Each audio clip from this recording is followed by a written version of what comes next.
Hello everyone, welcome to the April live stream. I'm Andreas. Nice to meet you all. I hope we have some new faces here today. Had a last minute technical problem, so we delayed the start of the stream by 3 minutes. I apologize for that, but we're ready to go. And we have some great questions. In fact, we have a doozy of a question we're going to have to start with. And that question, it may take up to half of the live stream today. So be aware.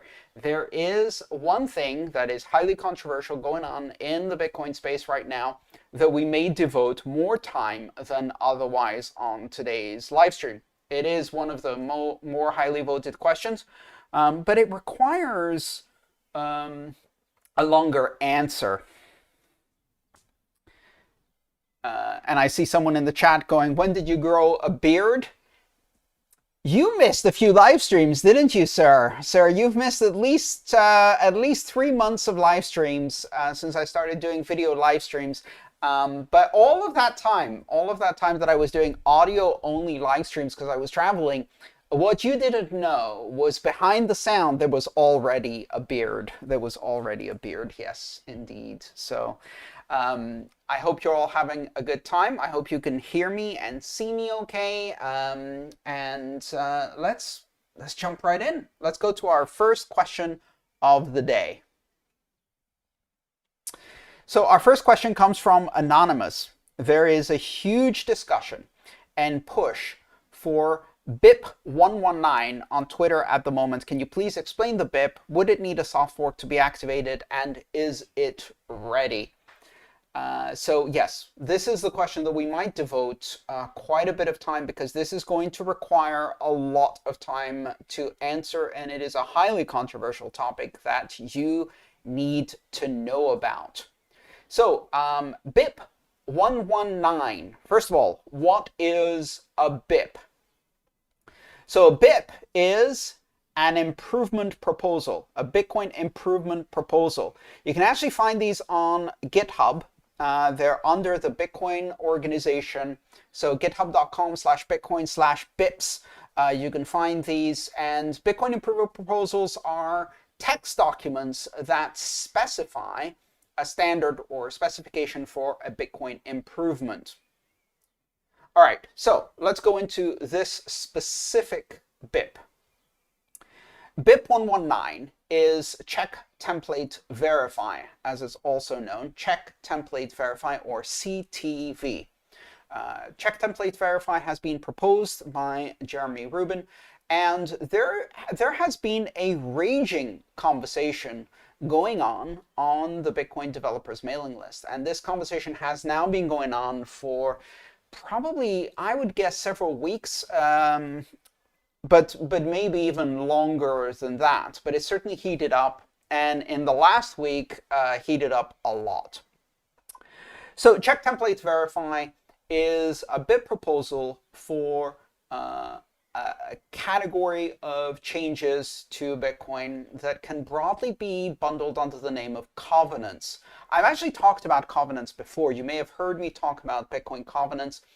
Covenants are restrictions that you can put in a script, in a Bitcoin script, that control not just how you can unlock a specific amount, but control the type of transaction that can be used to unlock that specific amount. So normally, when you have a Bitcoin script, it sets certain conditions. It sets certain conditions on the output of a Bitcoin amount. So this is called a UTXO, an unspent transaction output, or simply output.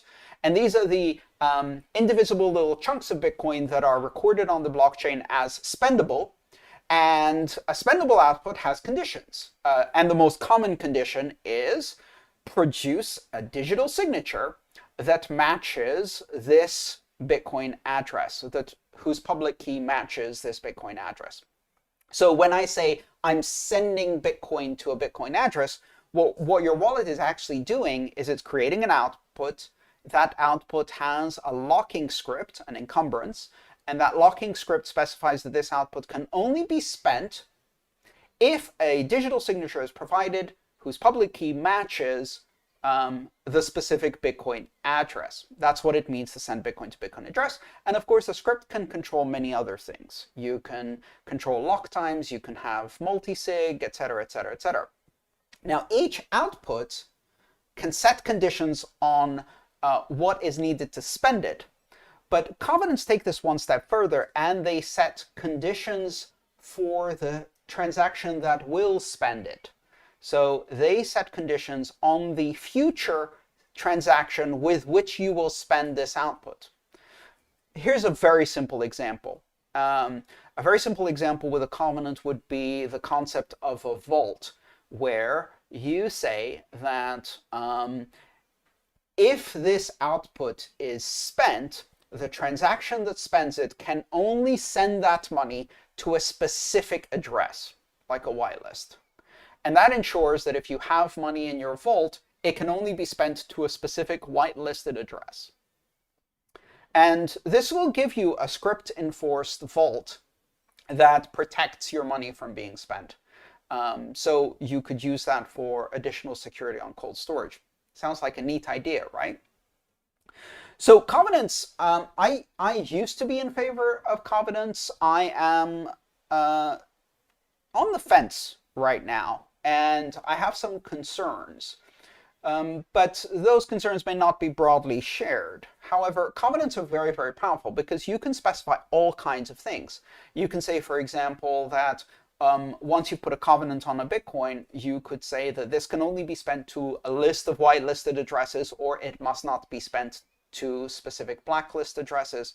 You can say how many payments can be made from that output. You can say what amounts can be paid. And you can control all kinds of aspects of the spending transaction in the general concept of a covenant. Check template verify is a specific implementation of covenants, and the author of check template verify claims that this is a fairly minimal implementation of covenants that does not allow open-ended recursive covenants, and that allows a whole bunch of different applications to be built on top of Bitcoin. Specifically, it enables the idea of different types of smart contracts to be built with CTV. Now, you may have heard me say something in there. You may have caught it. I said recursive covenants.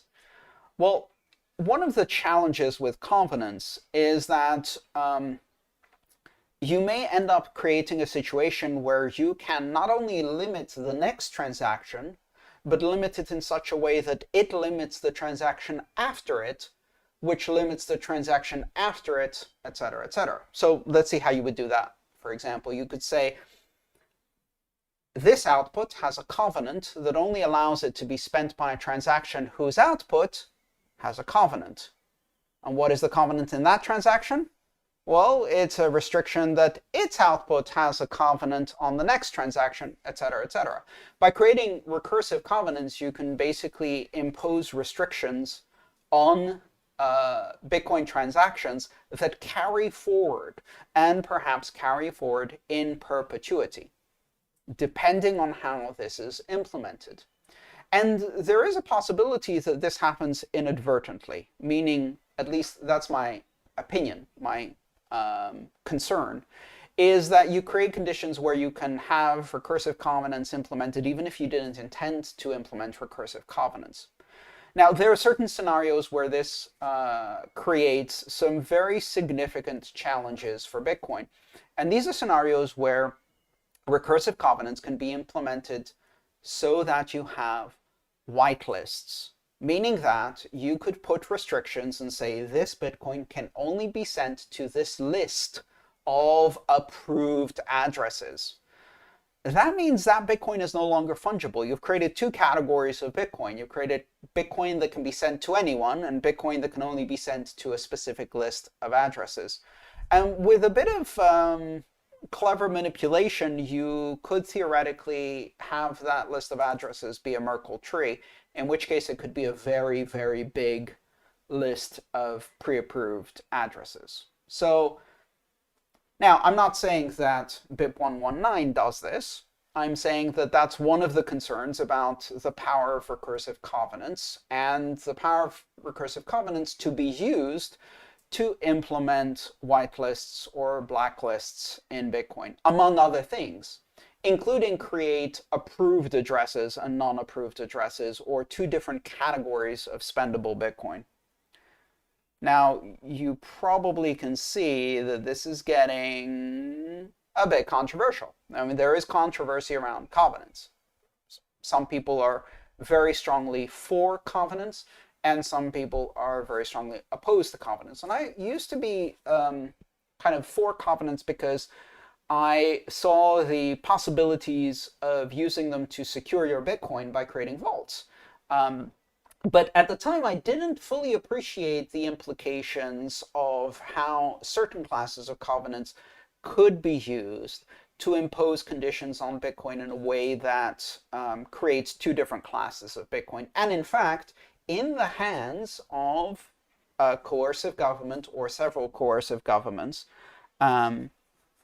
commonly known as simply government, because all government is coercive, could be used to essentially shut down exit ramps in Bitcoin, to make it so that features of the banking system like know your customer and verified addresses become built-in features to Bitcoin, and ones that are not just enforced by the exchanges, and this is the important point, but ones that are enforced in the scripting language, which means they're enforced by the miners. Now, you've probably heard me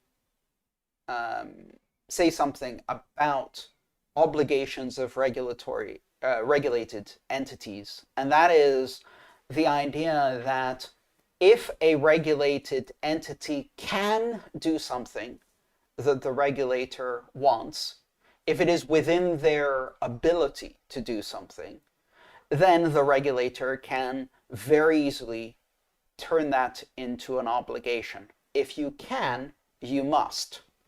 If you can block certain transactions, then here's a list of the ones you must block.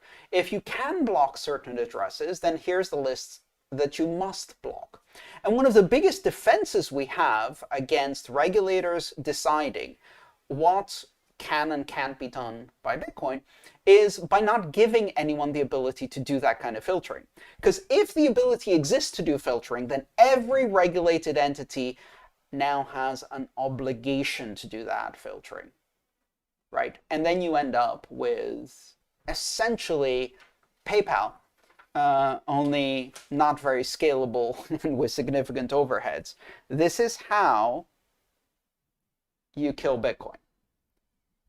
All right. Now, you're probably thinking all of this means I'm against BIP119, but that's not the controversy. Surprisingly, that's not the controversy. And I'm not against BIP119 because I don't know whether it can be used to impose these kinds of covenants. But here's the problem. I'm not sure. And I would say that if we took the understanding of BIP119 and we said, well, how many people out of the broader constituency of users of Bitcoin understand BIP119 well enough to tell you what it can and can't do for sure, I would say I'm probably in the 80th percentile. So what that means is 20% of the users of Bitcoin understand it better than me, 80% understand it less than me. That's a charitable interpretation. We'll pull up a quick little poll on YouTube to see how many of you understand the implications of the specific implementation of covenants in BIP119 check template verify. You could vote by telling me in the chat. So if you understand it, say yes. If you don't understand it, say no, and we'll do a show of hands. Pizza was the first answer.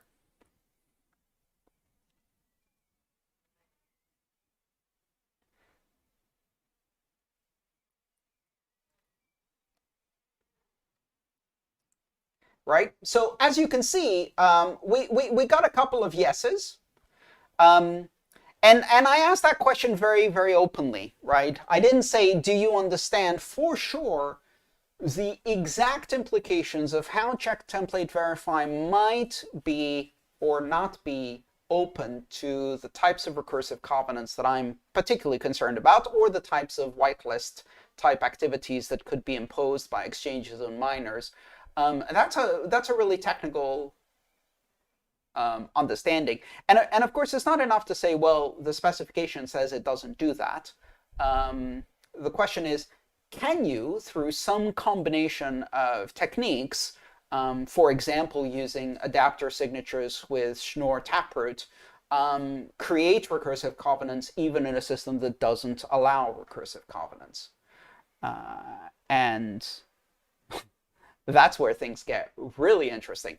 So anyway, now you would think that's the controversy behind BIP119, but that is not the controversy. The controversy is that the author of BIP119 really wants this activated and activated soon.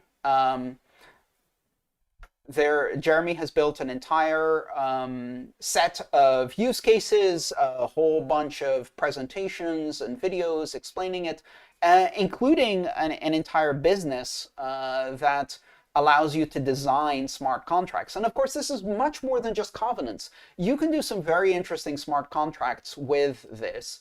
And it can have implications for how we implement the Lightning Network. It can have implications for congestion of the blockchain and capacity scaling. It can have implications for batching transactions, for doing coin joins, and a whole bunch of other things. So there are a number of use cases that are described in here. But the main controversy here is that Jeremy Rubin wants this activated now by the speedy trial process, which is the process that was used to activate Taproot. All right, so quick primer on speedy trial. What is speedy trial? So speedy trial was an activation mechanism that involves voting by miners.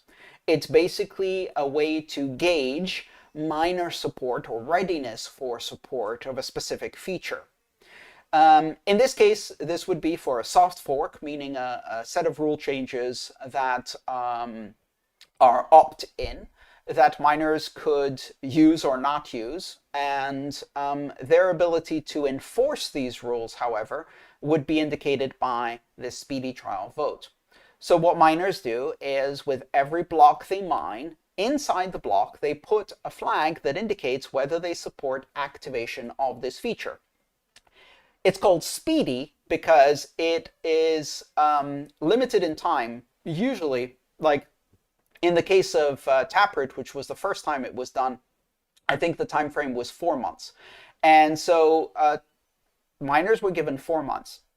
If in those 4 months they voted by a 95% or better margin to activate Taproot, then at the end of those 4 months, the feature is locked in, and then several months later, it's activated. So there's 2 dates in there.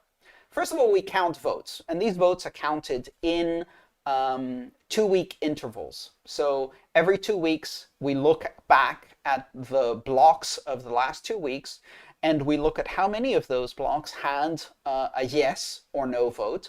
And if over the past 2 weeks, the yes votes were 95% of the blocks that had elapsed, then the feature is locked in. And that can happen in the first 2 weeks of speedy trial. And once it happens, that's it. The feature's locked in. You don't have to wait for the date. If by the date there hasn't been any 2-week period that 95% of votes came in, then the feature is not activated. But of course, there's nothing stopping you from then trying again. Trying again with a little tweak, or trying again exactly the same to see if something has changed in the readiness of miners. All right. So here's the thing. Speedy trial is a miner vote. And the way it was implemented with Taproot was after 3 years of extensive development, testing, validation, and many open meetings where people discussed all of the features for Taproot, and the specific set of features became a feature set for a soft fork, and the code was tested and tested and tested and tested. Sample code was provided, developers participated, there were all kinds of open forums for people to discuss this. At the end of this very, very long process, what we knew was that Bitcoin developers overwhelmingly supported it. Exchanges and wallets overwhelmingly supported it. Many of the users who understood what it was overwhelmingly supported it. So once you've gone through all of these different constituencies, you then say, well, let's find out if the miners support it, because they're going to be the ones who have to enforce it. And then we go to the miners. We go to the miners last. Well, the controversy with BIP119 is that this hasn't happened, meaning that we don't have overwhelming support by the developers of Bitcoin Core, by the developers who participate in the Bitcoin developer mailing list, by the developers in the ecosystem, by the exchanges, by the wallets. We haven't built that overwhelming support. So if we simply jump to the stage where we go and ask the miners, and the miners activate and enforce that, there's very little way for users who do not support this change to fight back. So that's the problem with speedy trial. So let's think a bit about what I call the constituencies of consensus. You've probably heard me talk about this before, and I've prepared a little slide for you. So you've probably heard me talk about the 5 constituencies of consensus, and those were developers, wallets, miners, merchants, and exchanges. These are all of the people who have to agree in order for a change in Bitcoin to be uncontroversial and to proceed without resulting in a split, a fork, a hard fork of Bitcoin into 2 coins, Bitcoin with and Bitcoin without the feature. If you have any one of these constituencies, effectively can pull a veto. And it takes overwhelming support by all of these constituencies. So let's take a step back a bit.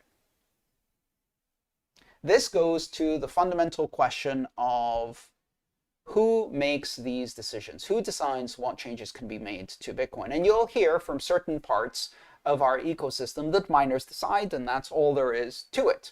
And the people who say that miners decide are incorrect.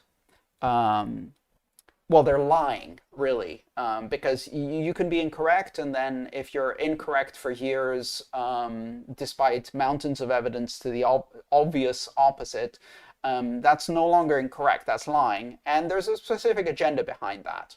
But the bottom line is that if the miners decide to activate something that isn't popular, and none of the economic activity follows them, the exchanges don't endorse it, the users, the wallets, etc., and the developers don't continue developing, the simple answer is that what they end up doing is they create a fork. And that fork becomes less popular, less valuable, less interesting, less used by everybody else.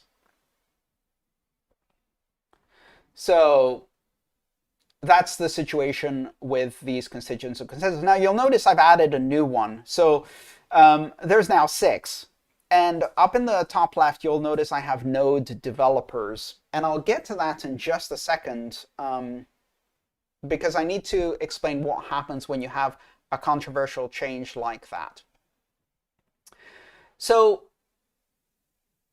let's say BIP119 goes to a vote under speedy trial, and you object to BIP119.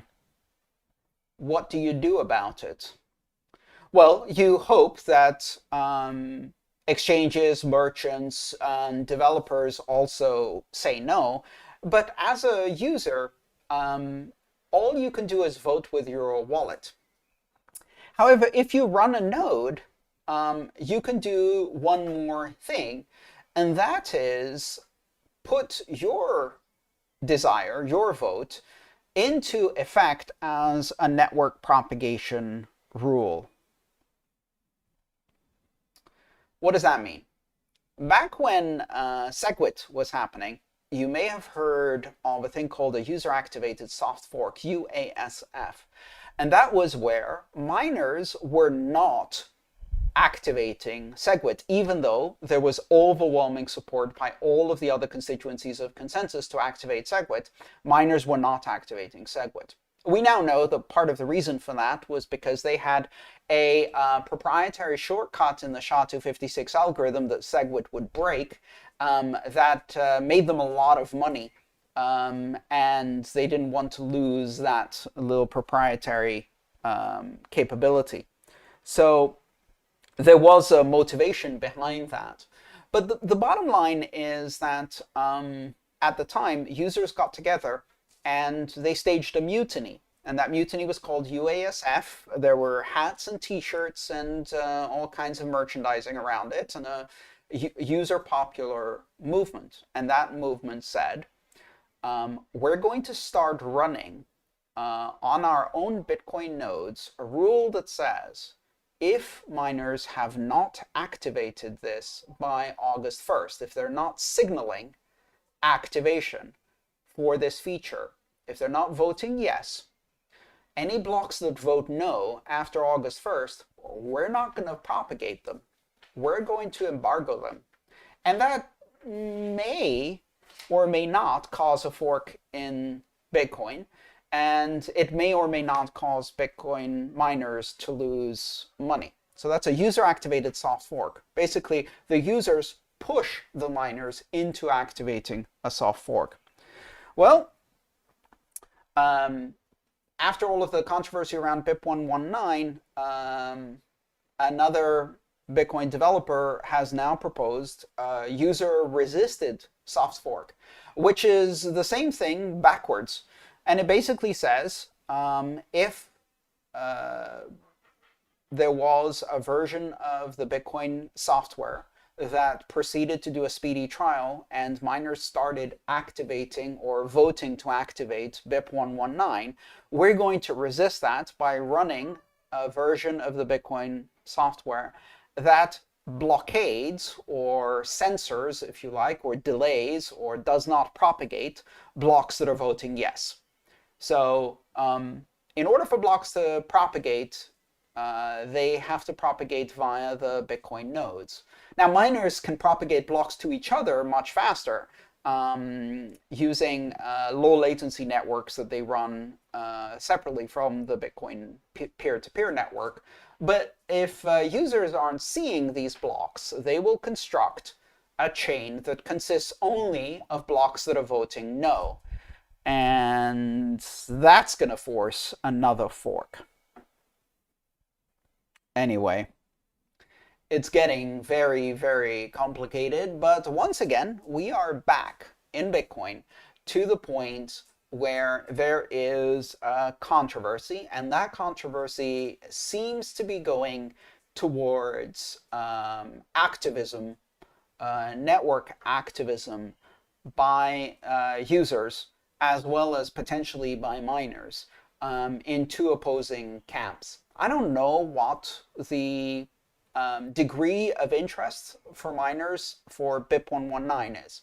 I don't know if BIP119 is a good or bad idea. But what I do know is that it hasn't received the overwhelming consensus of developers, and it hasn't received the degree of scrutiny and analysis that Taproot did. And therefore, in my opinion, a speedy trial activation is entirely inappropriate as a first step rather than a last step for activating this soft fork that does not seem to have the same degree of broad consensus that Taproot did. And that makes it dangerous.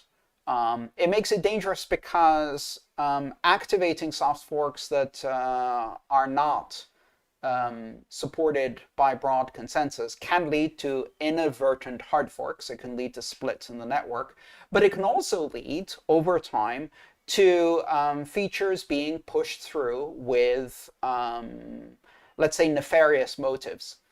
If we make the users of Bitcoin accustomed to seeing changes that don't have broad support because someone has a use case for them, then I would not be surprised if we end up seeing something that has unintended consequences snuck into the consensus rules. Now, the argument here is we should do this because it will allow Bitcoin to do smart contracts. And you've probably heard my opinion on that many times before. If you want to do smart contracts, go to Ethereum.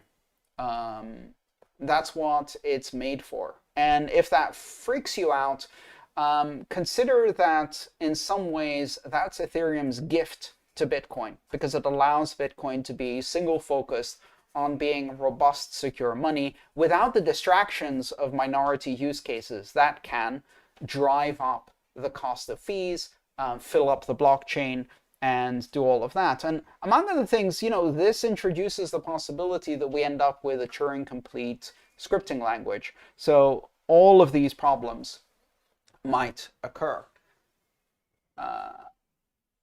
I don't believe that Bitcoin is suitable for doing smart contracts, but more importantly, I don't believe that Bitcoin should be suitable for doing smart contracts.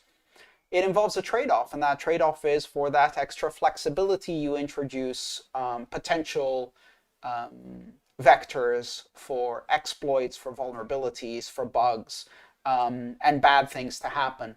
The simplicity of Bitcoin is its strength. It gives it that robust, secure money capability. And trust me, at this point, we can't bootstrap that from scratch again. This is it. This is our one chance to keep that vision going. And so I don't think we want or need smart contracts in Bitcoin. And I would certainly oppose any attempt to introduce such capabilities with all of the possible side effects that might occur on the basis of a quick activation without broad consensus. So yeah, that's the controversy around BIP119. Let's see, how much time did we use for that? Yep, half the live stream, as I expected. So one last thing. Going back to why I added node developers to the 5 constituencies of consensus and added the 6th one, node developers. Why? The reason is that if you wanted to resist the activation of a soft fork or to push the activation of a soft fork with a UASF or URSF, if you wanted users to express a vote, you have to run a node. And if you want to run a node, there are a number of different ways to do that, but increasingly nowadays, your node software comes bundled in a simple little plug-and-play distribution that is made by a node developer. So it's bundled as software that you can run on a Raspberry Pi or a mini PC that is very, very easy to install even if you're not technical. The vast majority of people who run nodes who are non-technical users today use a platform such as Raspiblitz, MyNode, or Umbrel. Disclaimer here, I'm an investor in Umbrel, which is publicly known, by the way. But the bottom line is no matter which one of those distributions you use, they all give you a web-based plug-and-play, click-and-do interface that allows you to run a node. Not just a Bitcoin node, but also a Lightning node and many other bundles of software that come with that.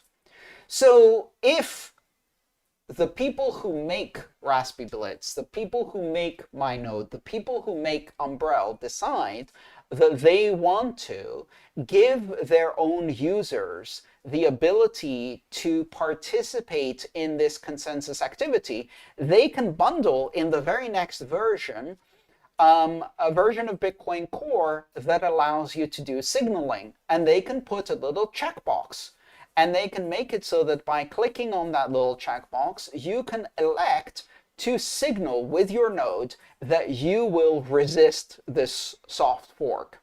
Or, and not just signal, but when the time comes, actually run a blockade and block the block propagation of any blocks that are voting no in the case of a resistance, or yes in the case of, block the blocks that are voting no in the case of a user activated soft fork, block the blocks that are voting yes in the case of a user resisted soft fork. So, interestingly enough, that gives the node developers an enormous amount of say in the constituency of consensus. Because not only can they give users this option, they also get to decide which of the two is the default on.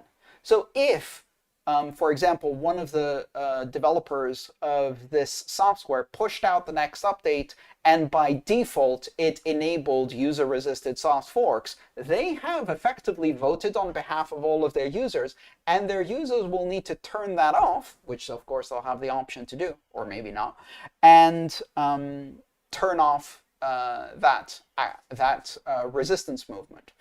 So it's not exactly a proxy vote, but it's basically like delivering a ballot that's pre-marked, and you can erase it if you want, but it's pre-marked in a specific way. But most importantly, it gives users who are not technical the ability to do this, because very, very few of the users who might have an interest in participating in this consensus might not have the technical skills to compile their own version of Bitcoin Core and set the necessary activation flags or non-activation flags. Now, there is another very powerful argument to be made that users who do not have the technical ability to configure their own node to participate in consensus by voicing a for or against vote through their node also don't have the technical ability to understand what that vote is for or against, meaning is BIP119 through speedy trial a good idea or not, and therefore probably shouldn't be participating in consensus. And there's an additional argument to be made that the people who make the node software probably shouldn't give their users a loaded shotgun with which to participate in consensus if they haven't got the technical ability to load that shotgun themselves. But that is going to happen. It's very likely that node developers are now a new constituency of consensus and will participate in these decisions. They might decide not to, that's great. They might decide to participate, but we certainly have to consider that.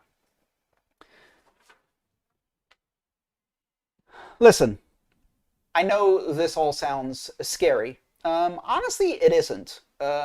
Like many other things that have happened in the Bitcoin space before, I find that those who go up against the dragon of consensus tend to find themselves very crispy at the end of that encounter and don't achieve any of their goals. They destroy their reputations, they often destroy their economic value. They lose a lot of money. In the case of the SegWit soft fork, the estimate of loss for specific miners was well over $100 billion. And the various forks that came out of that lost precipitously their value, their hash power, and any real relevance in the conversation. And all of the developers who followed down that rat hole also lost their reputation and their ability to participate in the conversation. Ultimately, Bitcoin proves to be anti-fragile by resisting these attempts to rush into consensus where no consensus exists.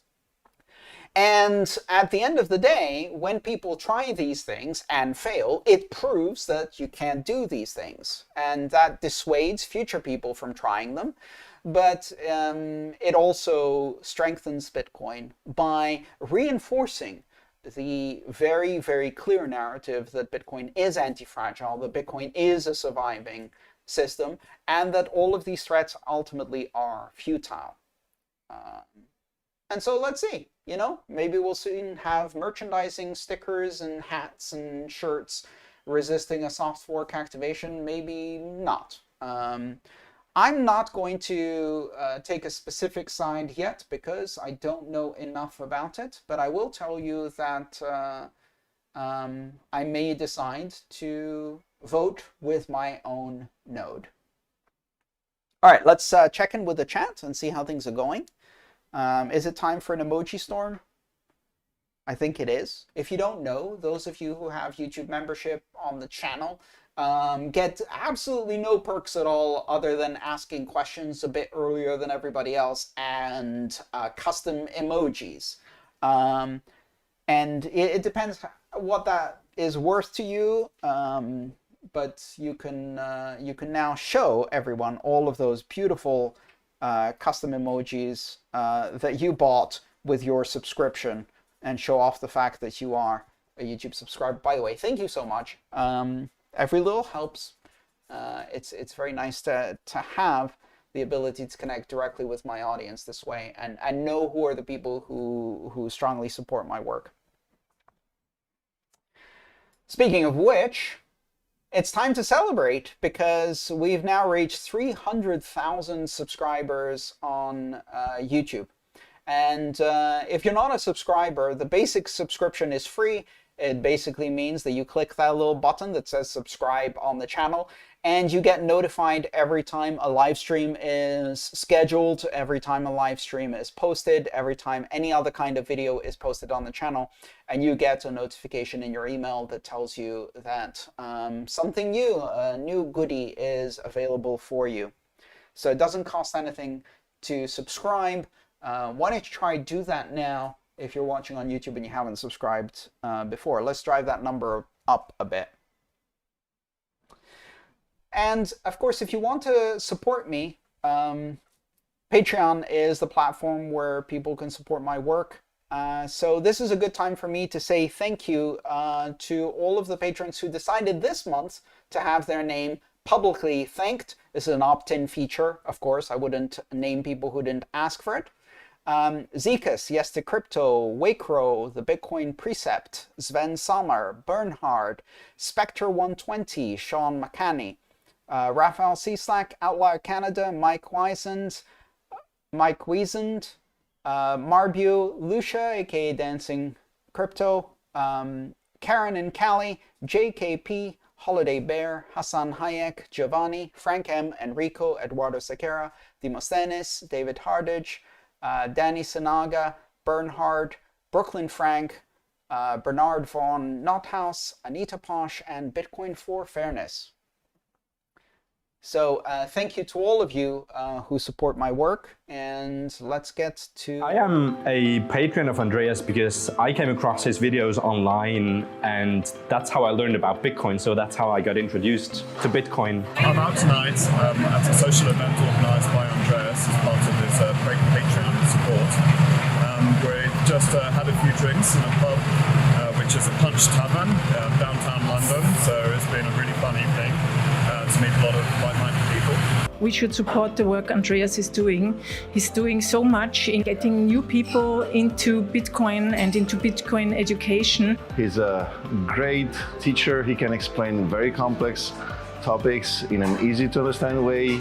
He's very honest, very precise, technically prepared, and intellectually honest. I think is his best characteristic. He brings such clarity to a really complex subject, which is Bitcoin, and the industry around it. He has been a very, very good inspiration for me, and every Bitcoin I'm giving to him, it will be very well used in helping others understand Bitcoin, and I think it will improve the world at some point. Being a patron, I get to meet Andreas, and that's why I love being a patron. I'm going to continue being a patron. I think it's just a good thing. If you're interested in learning new things and also want to support the Bitcoin community, then you got to be a patron. Being a Patreon makes you feel special. You can attend to his live Q&A sessions. You can meet him at happy hours. It's really great, totally worth it. I'm very, very enthusiastic of being a Patreon. I'd like him to be able to produce his great and valuable content in the future,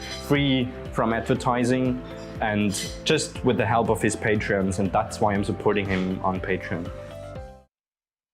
All right, let's jump straight into the next question from Bernhard. Thank you, Bernhard, for this question. I would like you to rant about the European Union's latest regulatory attack on non-custodial wallets and anonymous transaction, please. I will grant your request and I will rant. First of all, let's talk about Orwellian language. What is a non-custodial wallet? What the fuck is a non-custodial wallet? A wallet that doesn't belong to someone else? I don't call that a non-custodial wallet. I call that my wallet. A wallet whose feature is that it doesn't have a banker's hand in it and it's not in a banker's pocket isn't a non-custodial wallet. It's a wallet. If it's non-custodial, that's because it's in my pocket and only my hand gets to go in it. That's what we call that. We call it my money. The idea that we have to create a special category to somehow make this appear as if it's a weird exception to the rule, the fundamental rule that you should keep control over your own money and not give it to strangers, which somehow in the mind of regulators, the odd one out is money that cannot be frozen and seized at the click of a button. That somehow money that isn't in the hands of bankers isn't really money. It's some other beast. It's terrorist money, pornographer money, drug dealer money. If it's not in the hands of bankers, obviously bad people are controlling it. They're trying to demonize cash. And non-custodial cryptocurrency wallets are basically digital cash. And trying to demonize that, just like trying to demonize cash, is trying to demonize the concept of self-determination and freedom to engage in financial transactions with other human beings on this planet, a fundamental human right, which no government has the moral authority to intervene in. No government in the world has the moral authority to prevent me from engaging in trade with other human beings. They might claim the power, but that does not give them the moral authority to do so. This idea that non-custodial wallets are this strange thing that must be eradicated exists only because regulators live within a fantasy world where they have complete and total control over all flows of money in every aspect of the economy. What do you call a system where someone has complete control over every aspect of the system? We call that totalitarianism. That's what totalitarianism means. It means to have complete and total control over every aspect of it. A financial system where regulators have the ability to control every flow of money and identify every participant is, by definition, a totalitarian financial system. And if you're worried about the bad people who have non-custodial wallets, I can assure you you should worry much more about the regulators who are allowed to erect a totalitarian financial system, because they will become the dictators of banking. End rant. All right, next question comes from Lucia. In your excellent Path to Self-Custody workshop, regarding multisig, you say to save the seed phrase in a separate location from our devices. Other reputable sources say to store your key with the device from which it came. So here's the reason why I say to save the seed in a separate place from the wallet that you use to conduct transactions. It's under the assumption that they do not have the same level of risk, or if you like, they do not have the same level of security.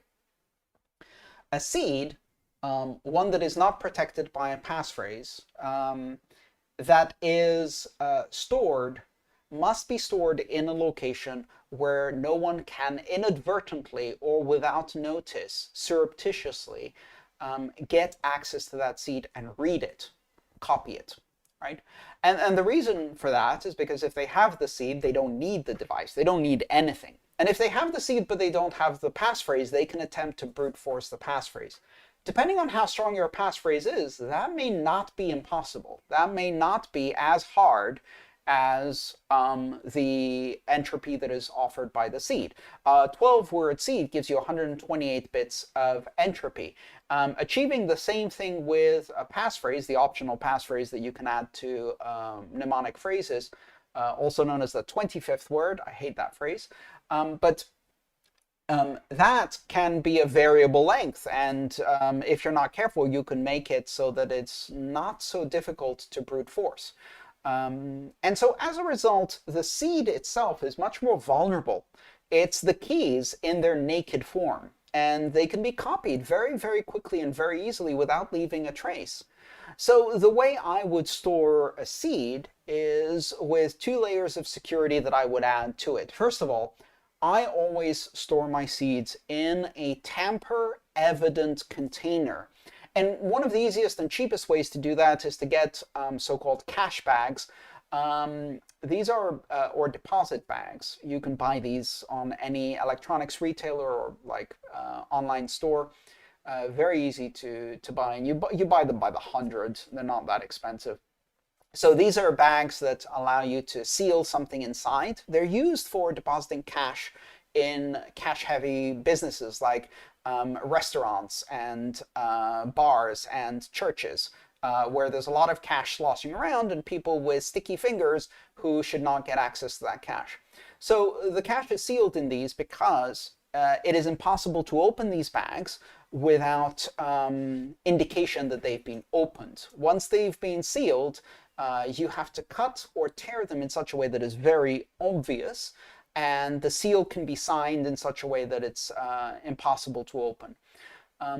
Also, I use a specific type of these bags, which are opaque ones, so you can't shine a light through them or see what's inside. So storing a seed, for example, on steel, etched on steel, or using a crypto steel type storage device inside a tamper-evident bag, and then all of that goes inside a locked safe.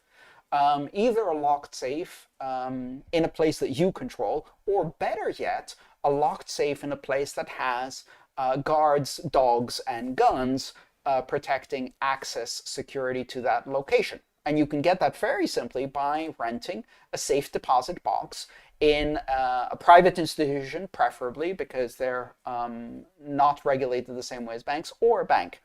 And you can lock your seed in there. Now, it's not only difficult to gain access to it, but even if someone gained access to it and they were able to open the box and they were able to open the tamper-evident seal, they will now leave clear evidence that this has been opened, so you know that someone's gotten to your seed. Now, if you think about it, a hardware wallet has some of those same elements. It provides access control because the hardware wallet itself is locked by a pin, and the keys, the seed itself, is stored inside a secure element or an encrypted area of memory. And so even if someone has the hardware wallet for a brief period of time, they can't get to the keys inside it. They can't open it. They can't start operating it if they don't have the PIN. Even with various hardware inspection devices, it takes physical possession of that hardware wallet and time for them to break in. So if I had a device that I was going to leave out on my desk, or that I was going to use on a day-to-day basis to make transactions, that's my hardware wallet, I don't have to put that in a locked place because the hardware wallet is a locked place. I do have to put my seed in a locked and tamper-evident container because that is vulnerable. It only takes a second for someone to snap a photo of a seed and run away, and you don't even know that someone's accessed it. Your money just disappears a day later without you expecting it. If someone steals your hardware wallet, it's fairly obvious, and they're not going to break into it that fast. So you have time to move your money by recovering from your seed. So as you can see, the two devices have very different use cases, and the two key storage mechanisms, a seed that's etched on steel versus the hardware wallet, have different levels of security. They have different use cases, and therefore it doesn't make sense to store them together. If you are to store them together, then you must store your hardware wallet in the higher level of security that you store your seed, because that's the most vulnerable thing. So if you're storing the two together, then your hardware wallet is in a safe deposit box, in a vault, in a locked safe, in a tamper-evident container, together with the seed. If it's not, then you can't really just leave your seed out on the desk. The hardware wallet itself, you can, in fact, carry with you, travel with it. You can leave it on your desk. You can use it on a daily basis. You can use it to do transactions. It doesn't need to have the same level of security. All right, that covers it. Next question. Hang on a second because I can't see this very well. Let me pull it up on my own screen. Hernan Gomez asks, hello Andreas, considering there are several difficulties for regular people to use a hardware wallet, what solution do you imagine in a global adoption scenario? Hernan, the simple answer to that is, unfortunately, we already see what solution people use in that scenario. They use custodial wallets. And I even have friends and relatives who are not sophisticated enough to use a hardware wallet who use a custodial solution. Hopefully a well-run, secure custodial solution. And it's a bit scary that they do that, but they would not have the ability to use a hardware wallet. So, if people can't use a hardware wallet, they'll use a custodial solution. The less custodial, the better. But the only solution to this is to make hardware wallets easier to use and to make the default level of security on hardware wallets and all wallets really higher without making it more difficult to use. And so I think that's very much possible. I think we've seen over the years an incredible evolution in the degree of security that these devices offer, and at the same time in the degree of ease of use that these devices offer. And in many ways, I think just like with any other technology, over time, a generation grows up and becomes accustomed to using this technology and becomes adept at it. There is a generation that will never learn how to use a hardware wallet, for whom custodial solutions will be the only solution. My parents' generation, unfortunately also many members of my generation. But the next generation will learn how to use these devices. All right, should we end the live stream with one more rant? I want to go maybe 10 minutes over today, just because we started a bit late and I had to do a lot of work to answer that first question on BIP119. It's a highly controversial issue. I hope you enjoyed that answer, but nevertheless, we'll go a bit late, and I'm going to answer a couple questions and then I'll answer with a rant if you want me to. So let me know in the chat if you want another rant. I have a feeling this is a staged vote because I know how people are going to vote.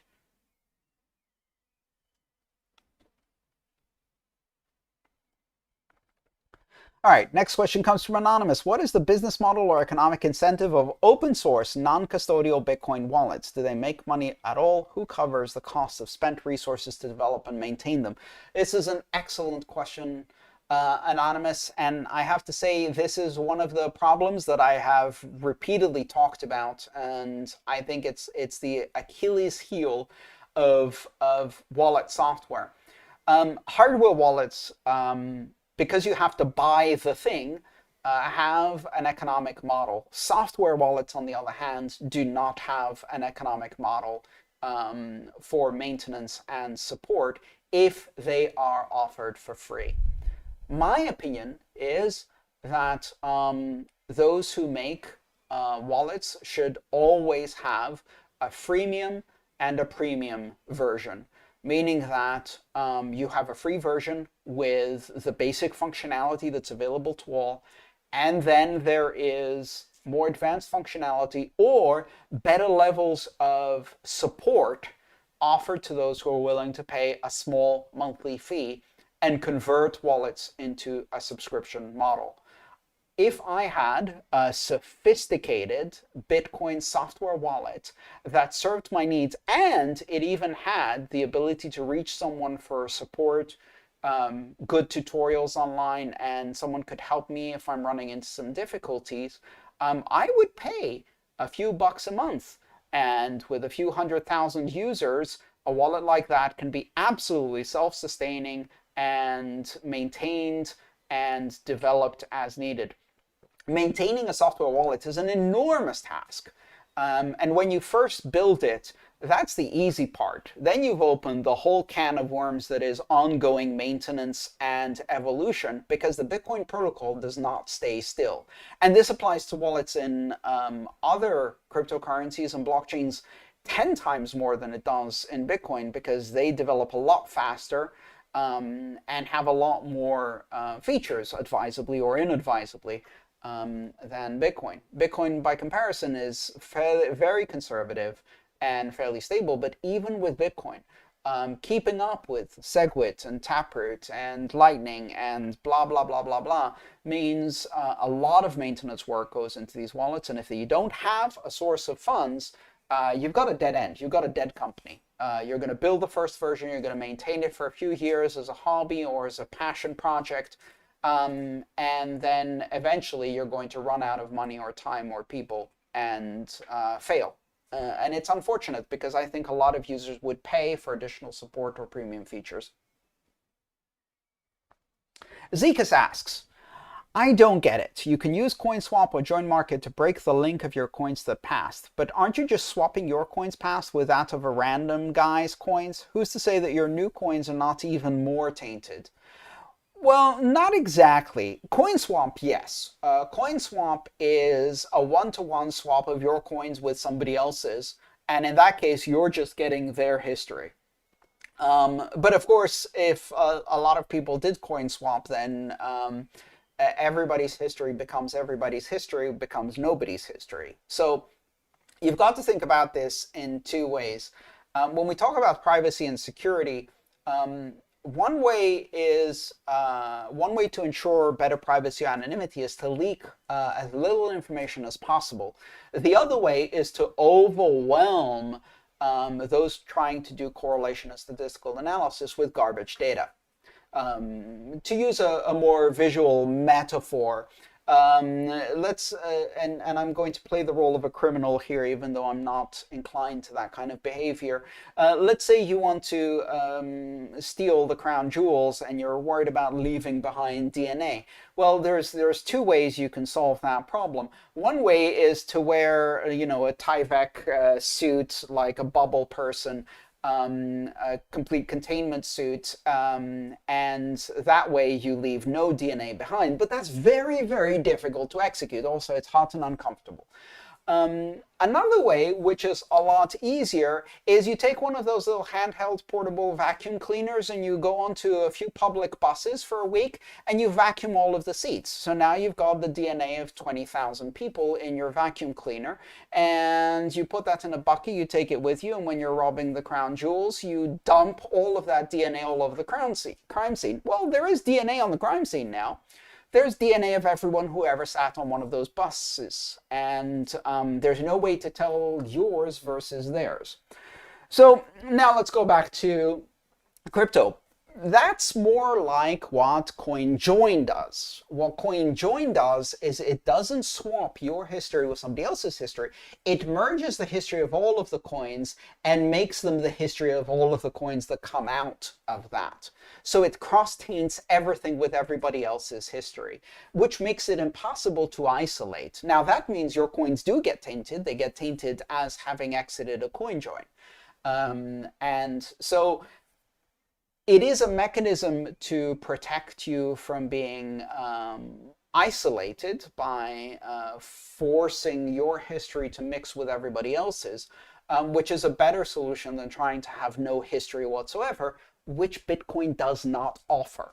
The kind of privacy that is offered by, say, Monero is the kind where there is no history visible to participants, but the kind of history that's offered by Bitcoin's CoinJoin is where everybody's history becomes everybody's history, and it's just very visible that that's exactly what has happened, which can lead to some problems when you want to put it in an exchange. I hope that helped, and if nothing else, at least you heard an amusing anecdote about criminal activity.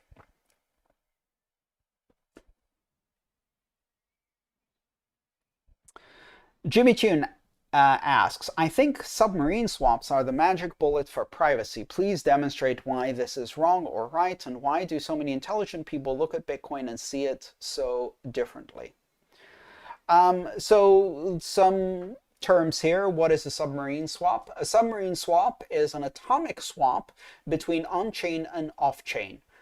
Meaning you swap an amount of Bitcoin that you have on the Bitcoin chain, regular Bitcoin, with the same amount that someone has on a Lightning channel as a Lightning payment. So you give them Bitcoin on the chain and they give you Bitcoin on the Lightning network.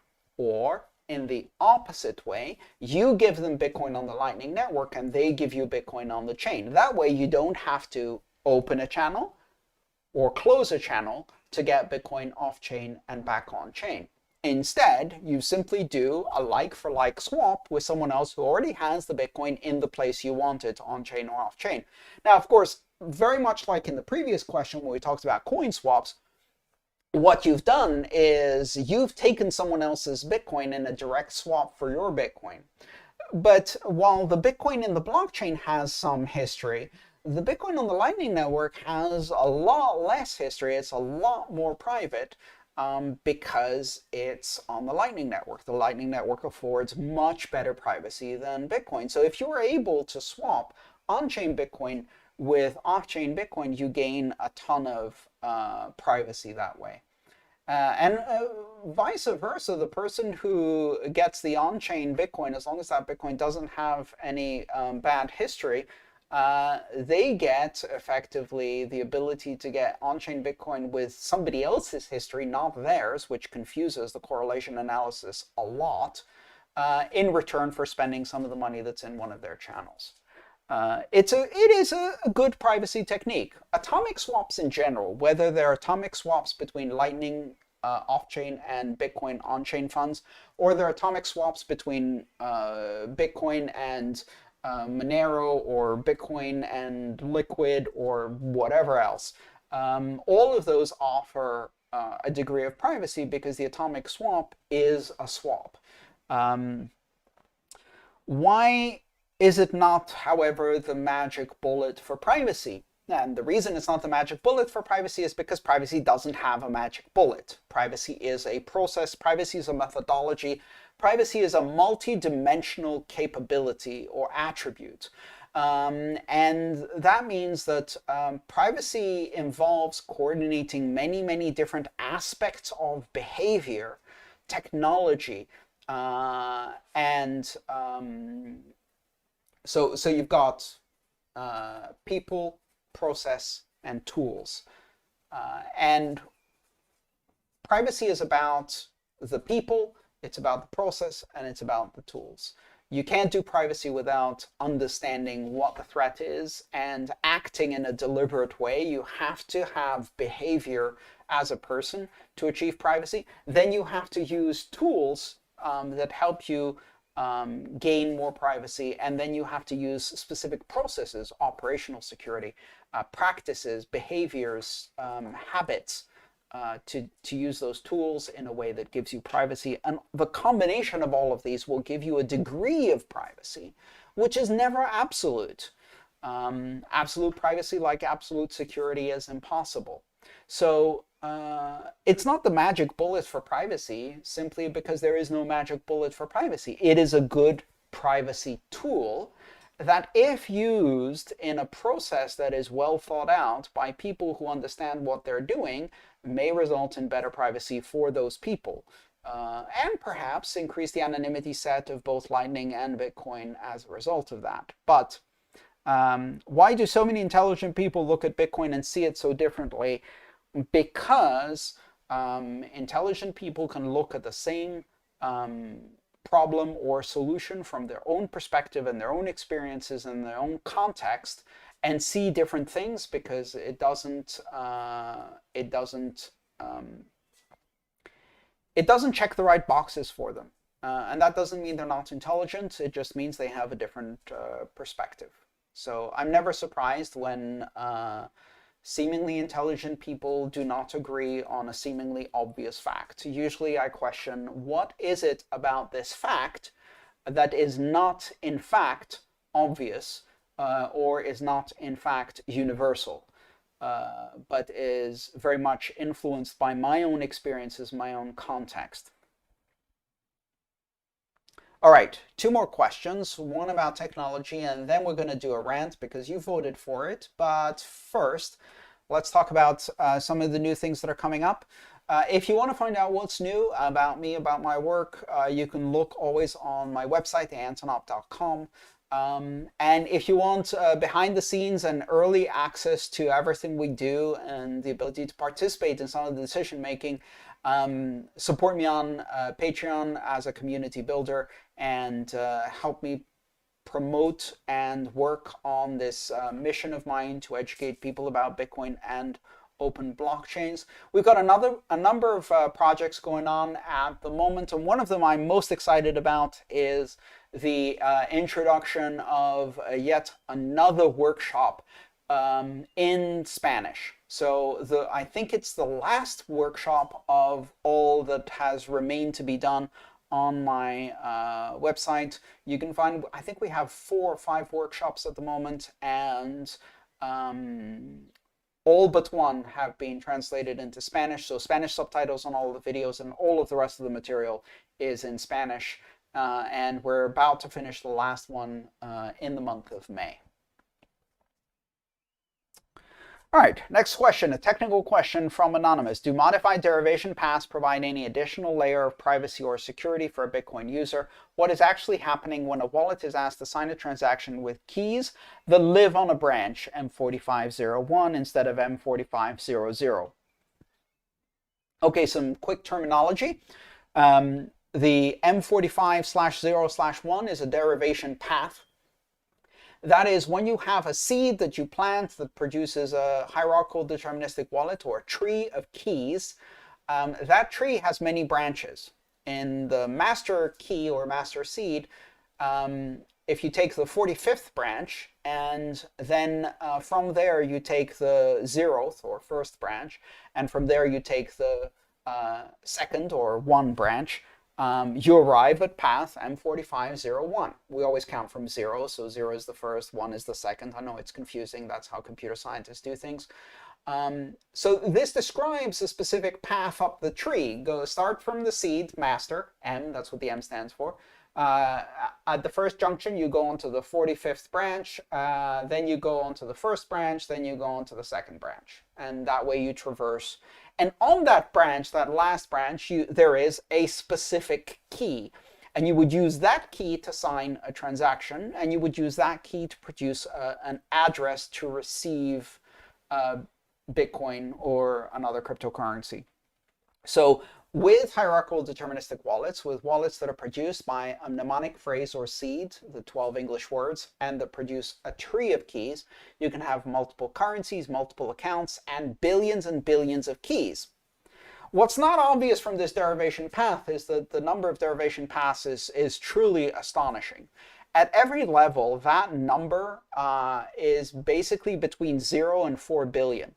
So it's, the first level you could start with M0, and you could pick any number between M0 and M4 billion. And then slash, and the second junction of the tree you could pick from 4 billion branches. On for the third junction of the tree you could pick between 4 billion branches.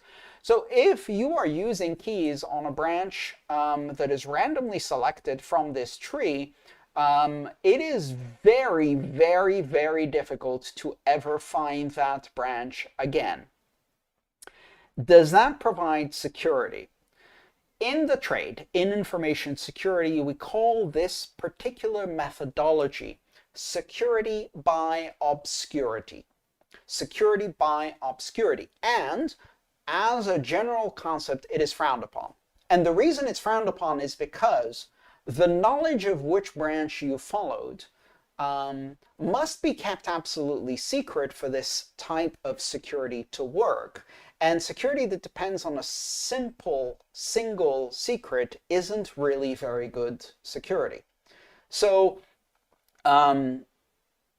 one problem with this type of security by obscurity is that your wallet knows the correct path, and that path is held in the memory of the device that's running your wallet, maybe a smartphone, maybe a hardware wallet. You will need to have that recorded somewhere so that if you have a seed, for example, you need to write down that path on the seed, because otherwise you're never going to find it again.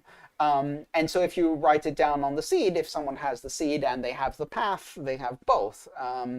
So on the one hand, it's not a very big secret and it's not very secure. On the other hand, it is just enough to completely fuck up your recovery.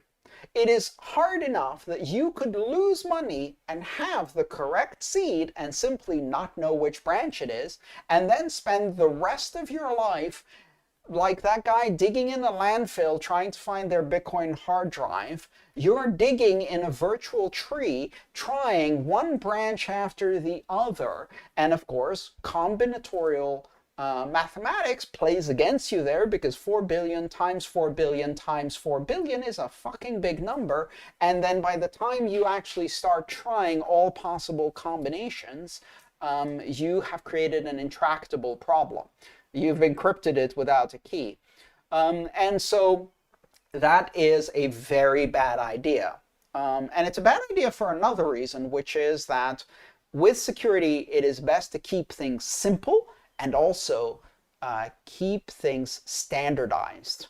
We don't do DIY security. We don't do non-standardized security because part of security is recoverability. Part of security is being able to recover yourself. If you use non-standard paths, there is a much bigger risk that you will lose your money because of non-recoverability, because you didn't store the derivation path well, and you will end up trying to search an infinite-sized tree, or that something happens to you and your heirs can't figure out where the money is because the seed appears empty on all of the standard paths. So this is a very bad idea. It's a bad idea because it doesn't really provide you much security, because all it takes is a single simple secret which can be written in 3 numbers to immediately find the answer. But if you don't write that secret, you're screwed, and so you can very easily lose your money. Don't do this is the simple answer. All right, and our next question will be a rant.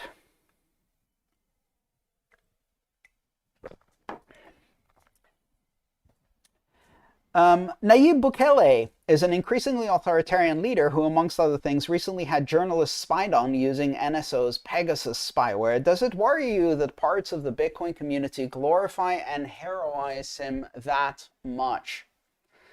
What a great question to end our live stream on. For those of you who don't know, Nayib Bukele is the president of El Salvador, who, due to introducing Bitcoin as a legal tender, and passing laws to make Bitcoin usable in his country, and then spending money from the treasury, apparently using his mobile phone to trade Bitcoin and live tweet his trades, has become a bit of a celebrity or hero among Bitcoin pundits. I am never surprised by the absolute depravity that people will accept in their heroes if those heroes endorse one narrow aspect of their own desires and agendas. It is never surprising to me that Bitcoin people will elevate as heroes some of the most odious people in the world just because they said a good thing about Bitcoin. And of course, as easy it comes, it goes, because just as easily they can take someone who devotes all of their life to doing great things for humanity, and they say something bad about Bitcoin, and instantly they are the devil incarnate. So this works both ways, and it really speaks to a complete lack of principles and moral compass. Not among the targets of this, like Nayib Bukele, although that's another topic, but among the Bitcoiners who will elevate as heroes based on a very narrow perspective of principles. First of all, I don't believe in the general idea of making people heroes, because people are complex beings who have a myriad of principles, ideas, but also behaviors and flaws that we can never really know. And so anytime you put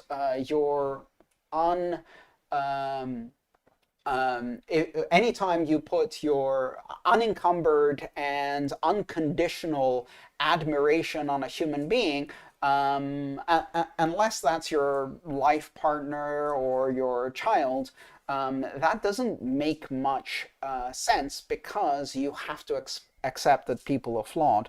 But it really, really fucking irks when Bitcoin people will elevate dictators and authoritarians just because they happen to like Bitcoin. And it's part of the fact that within Bitcoin there is this nasty undercurrent of authoritarianism, of extreme far-right political ideologies, and just really nasty undercurrent that people think is an acceptable thing and part of the parcel of Bitcoin. And I'm absolutely opposed to it, and I'll call it out every time. Recently, someone asked me why I didn't go to a conference, a popular conference, where the keynote was Peter Thiel, who said some nice things about Bitcoin and some bad things about other people who have said bad things about Bitcoin. And everyone in Bitcoin applauded strongly, even though Peter Thiel, of course, is the owner of Palantir, which is a spyware company that sells spyware to abhorrent dictators and tyrants all over the world, and a person who has done more to support dictators and totalitarian governments because he espouses neo-fascist views. There, it's easy to say. And he was the keynote. I wouldn't go to a conference like that. I don't think Peter Thiel is the kind of person I want representing my ideology of Bitcoin. And Nayib Bukele isn't someone I want representing my ideology of Bitcoin. He's running an extremely risky experiment with El Salvador, where he's tied the fate of his country to Bitcoin. And great, that might be good for Bitcoin. I don't know if it's good for El Salvador, but most importantly, no one fucking asked the El Salvadorians, right? This person runs his country as if it is his personal LLC. And I am opposed to that, regardless of what the actions are. Even if he made a good choice to choose Bitcoin as legal tender, he put it into action in the wrong way, and his government shows contempt for institutions of democracy and the will of his own people repeatedly, and I have a problem with that. So my rant is really simple. Just because someone likes Bitcoin doesn't mean I like them. And when someone comes up and is put on a pedestal as an icon of Bitcoin adoption, and that person supports totalitarian dictators, supports neo-fascist political ideology, supports regulators and bankers who disenfranchise and disempower billions of people from the financial system, who supports surveillance and violating the privacy of millions of people, in this bourgeois idea that we will all be safer as long as I'm in charge of picking who should participate in economics and who should not, that is wrong. And I'm going to call it out every time. I'm not going to call out these specific people unless they're really egregious examples, but I am going to call out the practice of elevating to levels of heroes people without examining the totality of their actions and beliefs, and better yet, stop elevating people into heroes. Remember, Satoshi Nakamoto did two amazing things. One, invented Bitcoin. Two, disappeared. All right, let's see. When's the next live stream where you can hear more rants from Andreas? June 5th is our next live stream. I hope you'll join me then.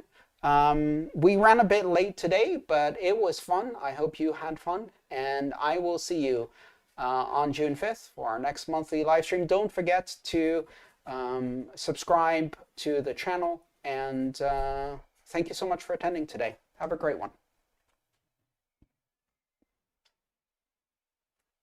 Hi, I'm Andreas Antonopoulos. If you enjoyed that video, consider that it takes a lot of work to produce open and free content that can be shared with everyone around the world. This isn't sponsored by some company. It's not promoting a product or an altcoin or some kind of investment scheme. My goal is simply to help explain the technology of Bitcoin and open blockchains to as many people as possible in a neutral way that focuses really on the incredible possibilities that this technology brings us. If you'd like to support that mission, subscribe to my channel and go on patreon.com/aantonop, where you can participate and help me build better content for more people. Thank you.